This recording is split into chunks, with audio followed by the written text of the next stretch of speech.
Hi guys, welcome back to car garage ഇന്ന് വ്ളോഗായിട്ട് വന്നതാണ്. ഇന്നലത്തെ വ്ളോഗിൽ കണ്ടവർക്കറിയാം, ഒരു സ്കൈ ബ്ലൂ ഇന്നോവ പെയിന്റിങ്ങിന് കയറിയിട്ടുണ്ടായിരുന്നു. അടിച്ചിരിക്കുന്നത് ക്രിസ്റ്റയ്ക്ക് പറഞ്ഞ സിൽവർ. വണ്ടി കംപ്ലീറ്റ് ചെയ്തിട്ടുണ്ട്, പെയിന്റിങ് കാര്യങ്ങളെല്ലാം കംപ്ലീറ്റ് ചെയ്തിട്ടുണ്ട്.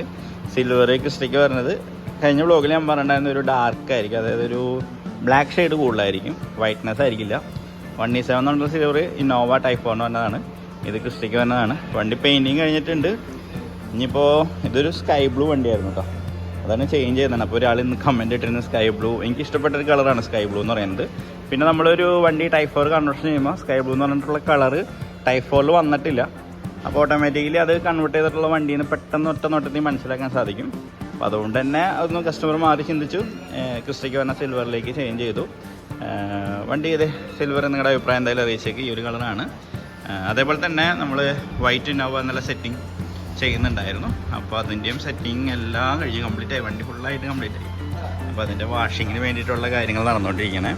വാഷിങ്ങിനെ ക്ലീനിങ് കാര്യങ്ങളൊക്കെ വാഷ് ചെയ്തിട്ട് ഇതിന്ന് ഡെലിവറി ആണ് കേട്ടോ ഈ വണ്ടി. ഇതിന്ന് ഡെലിവറി.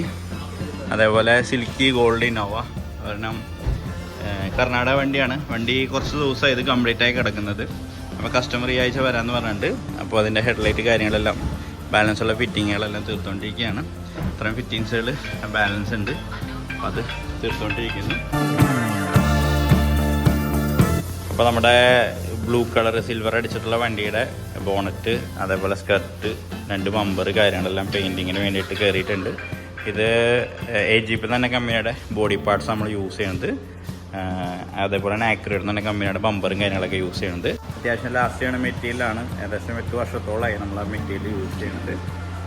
കംപ്ലൈൻറ്റുകൾ അങ്ങനെ മേജറായിട്ടുള്ളൊരു കംപ്ലൈൻ്റ് ഒന്നും ഇല്ലാത്ത നല്ലൊരു മെറ്റീരിയൽ തന്നെയാണ് കേട്ടോ.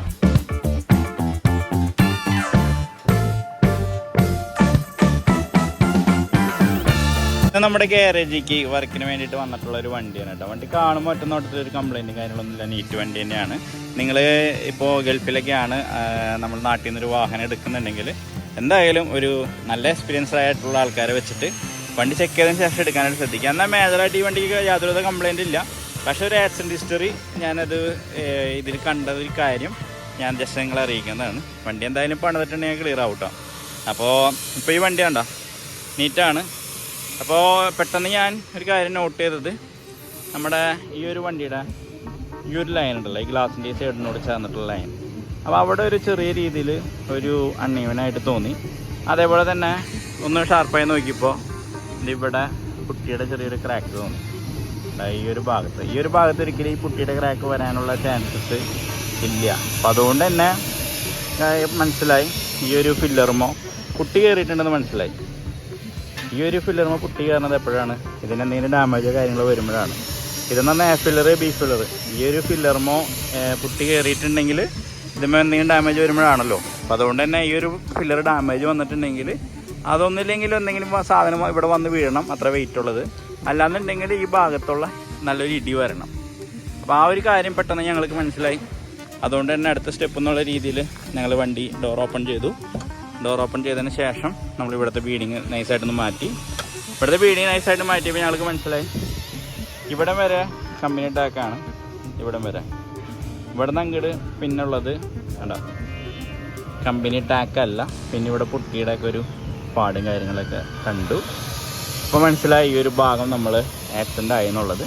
അപ്പോൾ തന്നെ ഈ ഒരു ഭാഗം നമ്മൾ ഇങ്ങനെ ഈ രീതിയിൽ അഴിച്ചു മാറ്റി.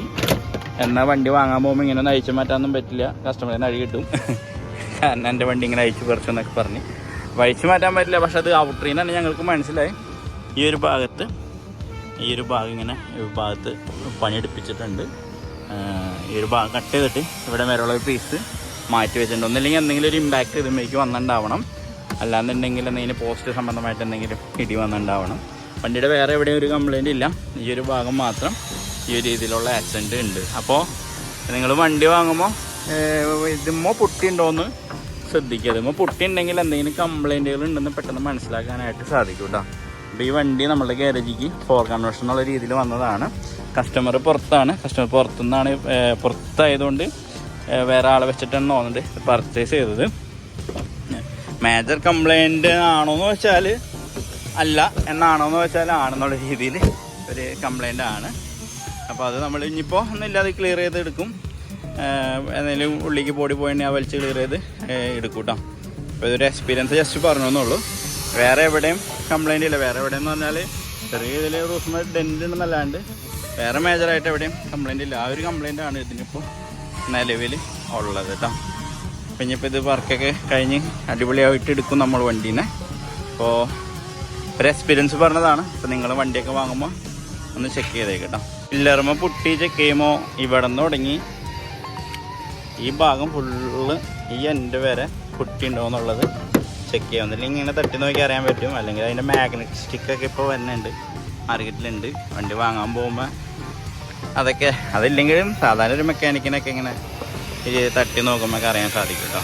ഇന്ന് ഡെലിവറിക്കുള്ള വണ്ടി ഇത് ഇവിടെ കംപ്ലീറ്റ് ചെയ്തിട്ടുണ്ട്. അതിൻ്റെ വീഡിയോസും കാര്യങ്ങളെല്ലാം റീലിടാനുള്ളതൊക്കെ എടുത്തിട്ടുണ്ട്. വണ്ടി ഇതാണ്, ഗ്രേ കളർ വണ്ടിയായിരുന്നു. ഗ്രേ എന്ന് പറഞ്ഞാൽ നമ്മളെ ഇന്നോവയ്ക്ക് വരുന്ന ഗ്രേ ആയിരുന്നു. അത് ചേഞ്ച് ചെയ്ത് നമ്മുടെ ക്രിസ്റ്റയ്ക്ക് പറഞ്ഞ പേൾ വൈറ്റ് എന്ന് പറഞ്ഞ കളറൊക്കെ അടിച്ച് പെയിൻറ്റിങ് ചെയ്തു. നിങ്ങൾ നേരത്തെ കണ്ടിരിക്കും ഇതിൻ്റെ വീഡിയോസൊക്കെ. അപ്പോൾ അങ്ങനെ ഹെഡ്ലൈറ്റ് പ്രൊജക്ടറും ഗ്രില്ലും ടൈപ്പ് 4ലേക്ക് കൺവേർട്ട് ചെയ്ത് ലെവിലെല്ലാം പെയിൻറ്റിങ് ചെയ്തു. ക്രിസ്റ്റയുടെ ബീഡിങ് ആഡ് ചെയ്തു, റെയിൻ ഗാർഡ് ആഡ് ചെയ്തു. അങ്ങനെ ഫുൾ വർക്ക് കംപ്ലീറ്റ് ചെയ്തു. വണ്ടി ഇപ്പോൾ കുറച്ച് 1 മണിക്കൂർ കഴിഞ്ഞിട്ടുണ്ടെങ്കിൽ വണ്ടി ഡെലിവറി ചെയ്യും. ഫുൾ വർക്കിന് വേണ്ടി ഈ വണ്ടിയുടെ ഫുൾ വർക്കിന് വേണ്ടിയിട്ട് നമുക്ക് ഏകദേശം ഒരു 1,20,000 രൂപയുടെ അടുത്താണ് നമുക്ക് ചിലവ് വന്നിരിക്കുന്നത് കേട്ടോ. ബില്ല് വന്നിരിക്കുന്നത് 1,20,000 രൂപയുടെ അടുത്താണ് ഫുള്ളായിട്ട് ബില്ല് വന്നിരിക്കുന്നത്. ഇൻറ്റീരിയർ സൈഡ് നമ്മൾ ഒന്നും ചെയ്തില്ല. ഇൻറ്റീരിയർ സൈഡ് ഓൾറെഡി പക്ക നീറ്റ് തന്നെയാണ്. താഴെ വരുന്ന ആ ക്രോമും കാര്യങ്ങളൊക്കെ ഈ ആഡ് ചെയ്താണ്. ഫോഗ് ലാമ്പ് ആഡ് ചെയ്തിട്ടുണ്ട്. അപ്പം അങ്ങനെ വണ്ടി ഇവിടെ കംപ്ലീറ്റ് ചെയ്തിട്ടുണ്ട് കേട്ടോ. അകത്ത് ഇൻറ്റീരിയർ ഓൾറെഡി നീറ്റാണ്. ഓൾറെഡി ഈ ടൈപ്പ് സീറ്റൊക്കെ ഉണ്ട്. പക്ക നീറ്റ് കണ്ടീഷനാണ്. അതെല്ലാം പ്രോപ്പറായിട്ട് വാഷൊക്കെ ചെയ്ത് ക്ലിയർ ചെയ്തെടുത്ത് ഓൾറെഡി ചെയ്തിട്ടുള്ള സീറ്റ് വർക്കായിരുന്നു കേട്ടോ. അപ്പം അങ്ങനെ വണ്ടി ഇവിടെ കംപ്ലീറ്റ് ചെയ്ത് ഇനി 1 മണിക്കൂർ കഴിഞ്ഞിട്ടുണ്ടെങ്കിൽ നമ്മൾ ഈ ഒരു വണ്ടി ഡെലിവറി കാര്യങ്ങളെല്ലാം ചെയ്യും കേട്ടോ.